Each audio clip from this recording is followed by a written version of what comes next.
welcome to episode 6. We are still celebrating Women's History Month, and to continue our movies about transformation, we are going to start with the 2014 classic, It Follows. It stars Maika Monroe, who is phenomenal. She's the lead actress. She also in 2014 was in a movie which is one of my absolute favorites. Yes, I have a lot of absolute favorites. She is in a movie called The Guest with Dan Stevens from Downton Abbey. And between the soundtrack and the fashion and the composition and the whole plot of the movie and the acting, it is so good. It has kind of a horror element, but I wouldn't necessarily classify it as horror. And then also she was in 2024's classic, amazing movie, Longlegs. So her range is pretty good. She's been in a lot of really good cult classic movies they've become. So I love Maika Monroe. I love her. She's great. So back to It Follows, because this is another movie about like a coming of age story, like a transformation type movie. And also we go back to themes of innocence and purity. It's been disputed whether or not it's supposed to be. I think it is, but it's a take on, abstinence, because what ends up happening is Maika Monroe's character, Jay, of course, as always, spoilers ahead, but if you haven't seen this movie, I would suggest stopping this, watching it, coming back, or just dealing with spoilers. Either way. So Maika Monroe's character, Jay, ends up meeting a man. She sleeps with him. He tells her that now he has passed on this curse type situation where now she's going to be hunted by these shadowy figures until she passes it to somebody else. So she's not really sure what's happening. This sounds insane, but why I think it's like a cautionary tale about abstinence is the curse is definitely an allegory for STDs and the irresponsible nature of not having protected sex, having unprotected sex with a stranger you just met, because you do run the risk of catching STDs, pregnancy, what have you. So instead of an STD with, rashes and spots and warts and everything, it's you get haunted by shadowy figures, which they are terrifying in the movie. Like, this movie, literally, I watched it and I was just kind of like, okay, the first time. And then I watched it again and I was like, no, I get it. It's terrifying. Like, I was scared the first time, but now I'm like, oh my God, like, that's horrifying. And they're coming out with a sequel, which I cannot wait to watch. And so anyway, this idea of purity and abstinence is very prevalent. We have a stranger passing this STD to her, and unfortunately, she, has to pass the STD on to somebody else.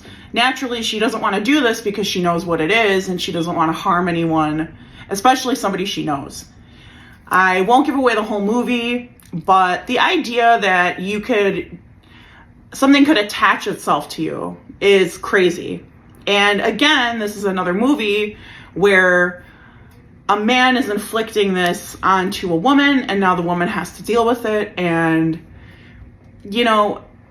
there's all these different versions of like why you shouldn't have sex in horror movies. The old Randy rule in Scream when he's talking about the rules of surviving a horror movie, like no drinking, no drugs, no sex, etc.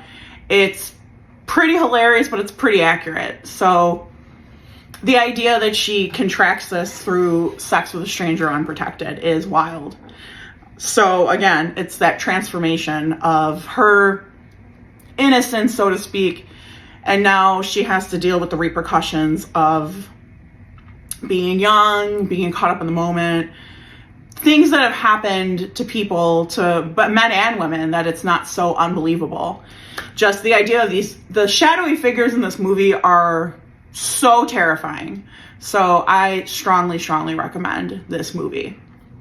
Moving on, we have a great movie that just came out in 2024. I feel like you're already going to know what it is, but it is The Substance with Demi Moore and Margaret Qualley. Oh my God. I'm just going to say this because this is my hot take. Demi Moore was robbed. I don't give a shit about that other movie. No, I didn't see it. No, I don't care about, the youngest whatever Oscar winner. I don't care about that shit. Demi Moore was robbed. This whole movie is just amazing. The ultimate transformation movie. The ultimate sinister demon urge. The real life fact that the worst thing a woman can do, especially a woman in show business, is to age. Nobody wants women to age. So Demi Moore plays Elizabeth Sparkle, and she's 40 in the movie, which is amazing because I think in real life she's 50. Either way, Demi Moore has always and will always look like just a fox. This movie is no exception. So she ends up getting fired. Oh yeah, spoilers. She ends up getting fired from her show. She's got this almost like Jane Fonda type workout show. She gets fired, and then she ends up having some shenanigans, and she ends up in the hospital, and she's told about this new drug called The Substance, where you inject yourself and basically it creates a new, better version of you. And it happens, she gets a younger version, and you're supposed to have 7 days on, 7 days off. So what ends up happening is, naturally, the new, better version wants to be alive longer. So throughout the movie, there's all this, back and forth, and I'm not going to say a lot about it because not only is it like a visual masterpiece, the acting, the soundtrack, oh my God, it's so good. Now we get to the themes of women tearing themselves down, thinking that they're not good enough, they're not pretty enough, etc., about their age, like they can't do certain things, things have been cut off for them. Also, the themes of women against women. We have this again, this women on women hate, that the new one wants to be the star now, and the old one has to, retire and be done with it. And then the old one is angry that there's a new one and doesn't want someone to steal her spotlight, even though she's old now, or she thinks she's old, and, she's been told she's old, so she has no rights anymore as an actress. The New Year's Eve show, at kind of the end, the culminating event, I will note, because your girl loves blood. So this is something I did read. For the New Year's Eve show, 36,000 gallons of blood were used. 36,000! It's amazing! Oh my God, and this scene itself is so good.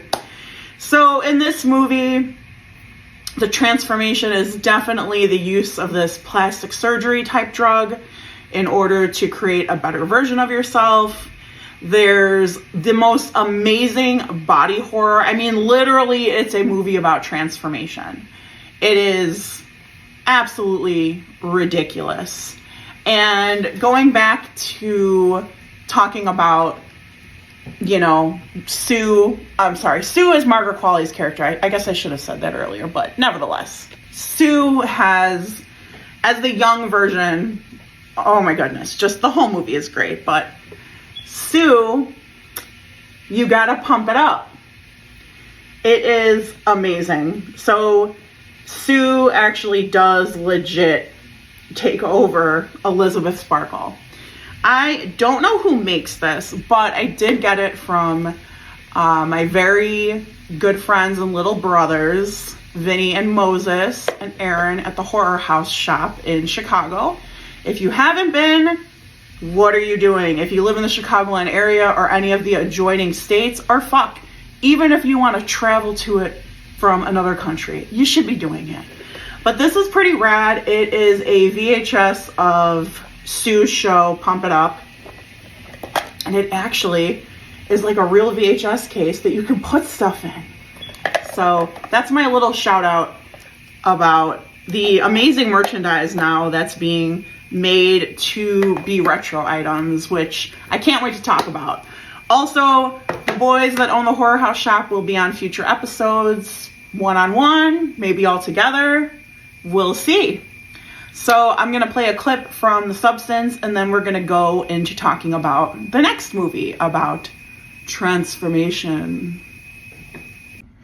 Okay, so that was amazing. Super bloody, super just ridiculous, which is just what your girl likes. So I know I'm looking down at my notes a lot, but I just have so much information. So the last movie that we'll talk about in our transformation series is 1981's Possession, which, as the kids would say, crash out. There's one of the greatest crash out scenes probably ever. I'm going to play that at the very end of the episode. So this movie is so strange, and I don't really know exactly how to explain it. If you've seen it, you understand. I believe it's on Shudder if you want to give it a shot. But there's all sorts of weird shit in it, just doppelgangers. Like, this theme of women is like nurturing versus not. There's the transformation of feeling like the crash out. Like, you gotta crash out, and crash out does happen pretty bad. So with movies like this, with doppelgangers and things like that, and preconceived notions on what a partner's supposed to do and how a partner is supposed to feel, this is the greatest movie to kind of encapsulate that, even though it is bizarre. And I feel like this is just a movie that you have to watch.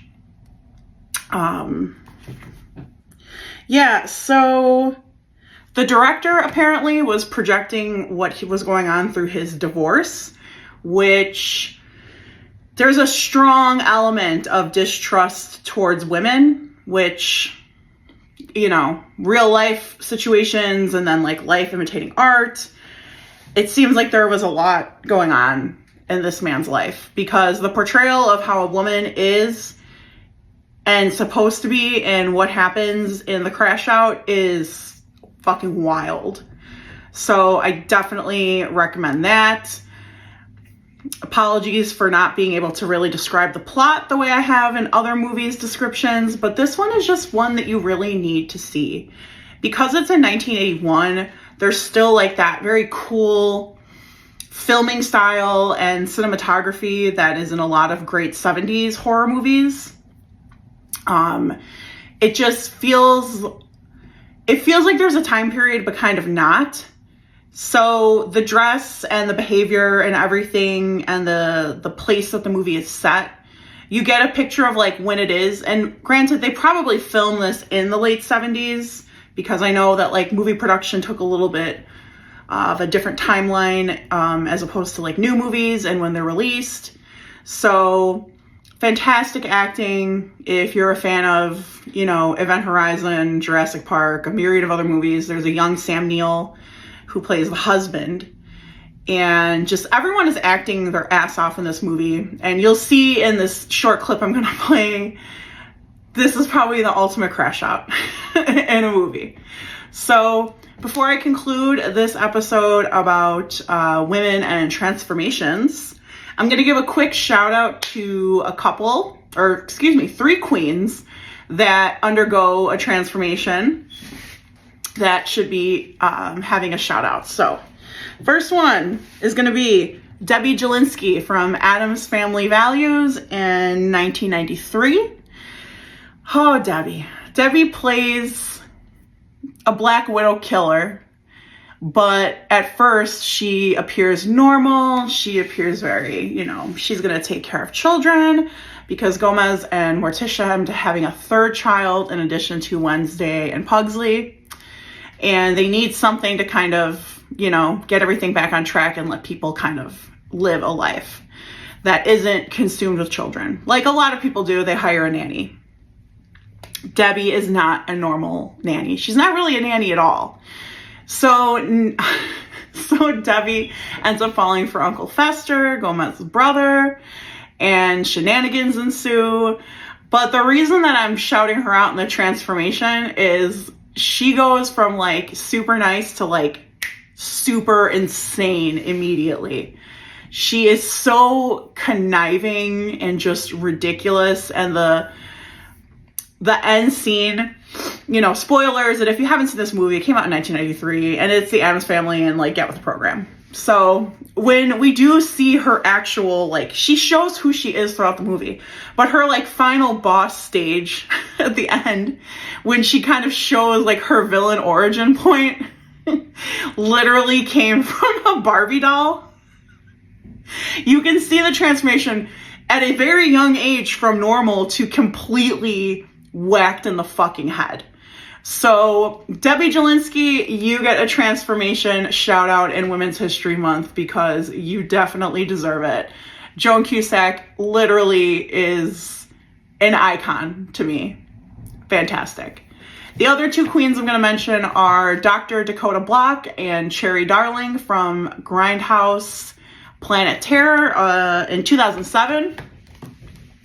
Cherry Darling starts as a kind of woe is me type exotic dancer.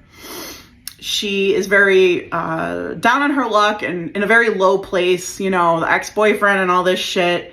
And then if that's not enough, her leg gets ripped off by zombies. And her ex actually starts to bring out the best in her and illuminate the things that he knew were there and that she had buried deep down. He ends up attaching a machine gun leg, and she becomes this badass, ass-kicking, machine gun leg-wielding powerhouse, and it's fantastic. It's a great, simple transformation, but man, does Rose McGowan kill it. The other queen alongside her in Planet Terror is Dr. Dakota Block, played by Marley Shelton. Another kind of down, low, not in her like right mental place when she should be. She is married to a complete psychopath doctor that she works with, who they don't say he's physically abusive, but it's kind of implied. He's definitely controlling and emotionally, mentally, verbally abusive to her. Like, they have a son that he clearly doesn't really give a fuck about. All he really cares about is his own interest and also, like, his psychotic obsession with his wife cheating on him, which, spoiler alert, she is. But Dr. Block goes from this housewife that's being controlled. She goes through some pretty messed up tragedies, but then she kind of overcomes and becomes this badass, and she's not going to let, you know, any of this shit slide. And she starts fighting for her right to party, and she pulls off a great transformation too, because she's a doctor. Like, she shouldn't have been being held down by her husband, a doctor that she works with, but she was doing her own thing and she was doing a great job. And if you look behind me, we have a picture. I'm just going to show you guys. I was lucky enough to meet Rose McGowan at a convention, and one of my favorite lines that Cherry Darling says is, I was going to be a stand-up comedian, so I had her sign that to me, and there's a ton of glare, and either way, this is one of my prized signed prints because I love Rose McGowan. Her body of work speaks for itself. So before I sign off, thank you for checking this out, liking, subscribing, sharing. And we may slide into April as Women's History Month topics, but let's be real, like, Women's History Month is every single day. So I'm a little biased because I am a woman. That's neither here nor there.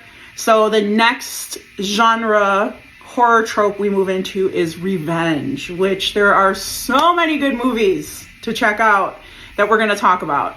And I'm really excited because this is like, you know, they call it the good for her type horror trope, which, you know, good for her. And I just love revenge movies of any kind, but especially female horror revenge. And we talk about some really fun movies, so I can't wait. So I'm going to leave you with the crash out clip of A Lifetime from Possession. And sweet children of mine, this is me signing off of History, Horror, and More. I hope you enjoyed yourself, and we will see you next time.